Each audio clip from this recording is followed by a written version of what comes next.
भारत के बेटी जापान के राजधानी टोक्यो में गर्व से भारत के माथा ऊंचा कैले बड़ी।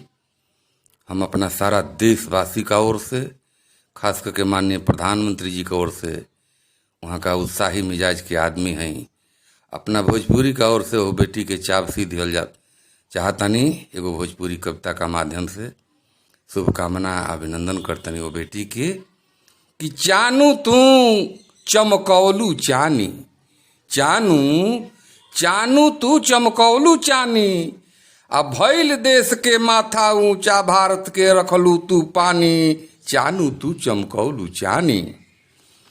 जय बोलो भारत माता के, नारी के गौरव गाथा के, देशभक्त नारी शक्ति के लिख दियलू तू नया कहानी, चानी तू चमकौलू चानी, चानू तू चमकौलू चानी, भइल देश के माथा ऊंचा भारत के रखलू तू पानी, चानू तू चमकौलू चानी।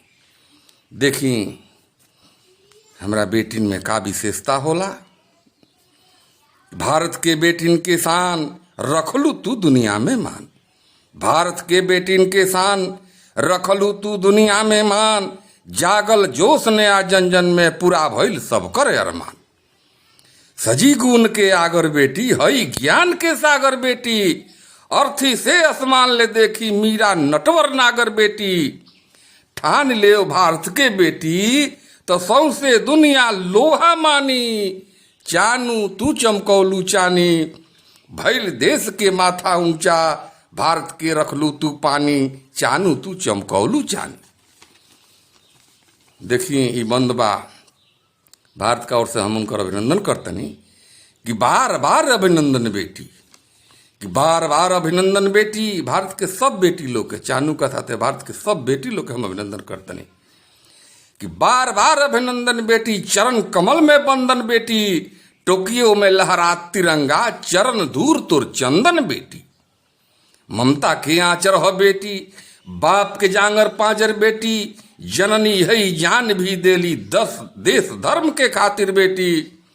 हिमालयस बढ़ो हौसला, हिमालयस बढ़ो हौसला, गोहरावे ले कवि शिवानी, चानू तू चमकौलू चानी, चानू तू चमकौलू चानी, भइल देश के माथा ऊंचा भारत के रखलू तू पानी, चानू तू चमकौलू चानी। आई देखी कुछ बेटी लोग बहुत पहले हौसला बुलंद कैले बा। कुछ लोग के नाम हम नहीं जानत, लेकिन जेकर जानत तनी नाम ओकर नाम धरत तनी, जेकर नहीं जानत ओहू के हमार हार्दिक अभिनंदन बा। कि पीटी उषा पीवी सिंधु, कि पीटी उषा पीवी सिंधु, धन्य धन्य नेहवाल साइना, पीटी उषा पीवी सिंधु, धन्य धन्य नेहवाल साइना, कर्मकार दीपाया दीपिका बेटी बनके खड़ा आईना, कर्णवती पद्मिनी सानिया, कर्णवती पद्मिनी सानिया बेटी हवे झांसी के रानी, चानू तू चमकौलू चानी, भइल देश के माथा ऊंचा भारत के रखलू तू पानी, चानू तू चमकौलू चानी, चानू तू चमकौलू चानी, चानू तू चमकौलू चानी। जय हिंद, जय भारत।